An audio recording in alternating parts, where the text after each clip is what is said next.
Doctor वंदना पांडे, प्राचार्य Sarvodaya PG college Ghosi Mau से बोल रही हूँ। आज 2 अक्टूबर है और महात्मा गांधी की जयंती है। साथ ही लाल बहादुर शास्त्री जो भारत के द्वितीय प्रधानमंत्री थे, उनकी भी जयंती है। महात्मा गांधी में अगर हम खोजें तो पूरी भारतीय संस्कृति के जितने भी प्रतिमान हैं वो एक साथ हमें मिल जाएंगे। वो सत्य और अहिंसा के पुजारी थे। हम लोग गांधी जयंती के रूप में मनाते हैं आज का दिन, और पूरा विश्व अंतर्राष्ट्रीय अहिंसा दिवस के रूप में महात्मा गांधी का जन्मदिन मनाता है। महात्मा गांधी सत्य और अहिंसा ये तो उनका मूल मंत्र था। वो स्वराज के साथ स्वच्छता को भी प्रधान मानते थे और उनका ये कहना था कि स्वराज के साथ साथ हमें स्वच्छता पर भी कार्य करना है, और उन्होंने एक साथ दोनों पे कार्य भी किया। उन्होंने ये लड़ाई घर से शुरू की। उन्होंने कहा हमें स्वराज और स्वच्छता दोनों कार्य घर से प्रारंभ करना होगा, और इसमें महिलाओं की जो भागीदारी है वो बिल्कुल होनी चाहिए। और उन्होंने घर से महिलाओं को लेकर के स्वच्छता अभियान और इसको जन आंदोलन बनाने में महत्वपूर्ण कार्य किया।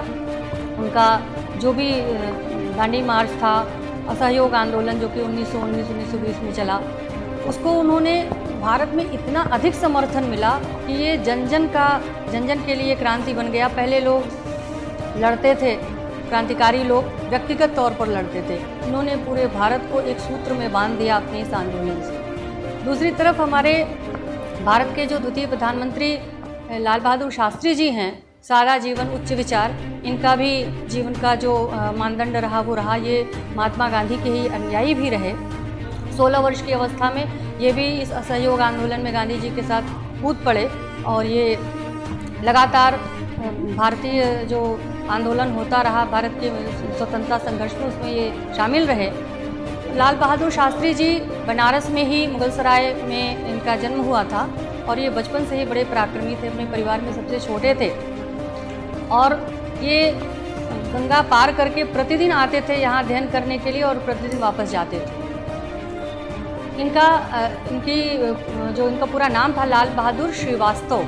इन्होंने जाति सूचक शब्द को हटा दिया और उसकी जगह महात्मा गांधी काशी विद्यापीठ से इन्हें शास्त्री की जो डिग्री मिली उसी को इन्होंने धारण कर लिया। तो ये जाति प्रथा के भी विरोध में थे और ये दहेज प्रथा के भी विरोध में थे। इन्होंने अपने विवाह में एक पैसा दहेज नहीं लिया, चरखा लिया और कुछ सूत लिया, यही इनका दहेज था। और जब ये भारत के द्वितीय प्रधानमंत्री के रूप में पद पर आसीन हुए, उसी समय 1965 में भारत पाकिस्तान में युद्ध लगा, और उस समय जो हमारी भारतीय सेना थी वो लाहौर तक जीत चुकी थी। फिर उसके बाद ताशकंद समझौता हुआ। उसी समय भयंकर अकाल भी पड़ा, तो इन्होंने एक दिन के उपवास की पूरे देश से अपील की, और इनके इस उपवास की अपील को पूरे भारत ने समर्थन दिया, और इन्होंने हरित क्रांति शुरू की। जय जवान जय किसान का इन्होंने नारा दिया, और वही नारा आज भारत में हरित क्रांति के रूप में सामने आया है, जिसका परिणाम ये है कि भारत विश्व में सबसे दूसरे स्थान पर सबसे बड़ा खाद्यान्न का उत्पादक है। चीन के बाद खाद्यान्न में दूसरा उत्पादन में स्थान भारतवर्ष का है। और अभी जो इतने दिन की महामारी में लॉकडाउन चला है, नवंबर तक भारत सरकार लोगों को, गरीबों को घर पर बैठा करके जो खाद्यान्न का वितरण कर रही है, ये उसी हरित क्रांति का परिणाम है, जिसको इन्होंने जय जवान जय किसान का नारा देके शुरू किया था।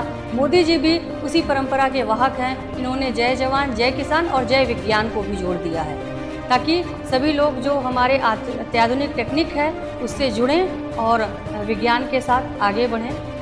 उसी का, और स्वच्छता महात्मा गांधी का है, उसको भी लेकर के मोदी जी ने कार्य किया। स्वच्छता मिशन, स्वच्छता अभियान चलाया, और पूरे भारत को उन्होंने ODF बनाया, शौच मुक्त, खुले में शौच मुक्त भारत को बनाया। तो इस तरह से हमारे महात्मा गांधी और लाल बहादुर शास्त्री जी, इनके ये आज हमारे बीच भले ही नहीं हैं, लेकिन आज भी पूरे भारत का प्रतिनिधित्व कर रहे हैं, सबका मार्गदर्शन कर रहे हैं, और ये हमारे बीच हमेशा रहेंगे, चिरस्मरणीय रहेंगे। इसी के साथ मैंने अपना श्रद्धापूर्वक नमन करा।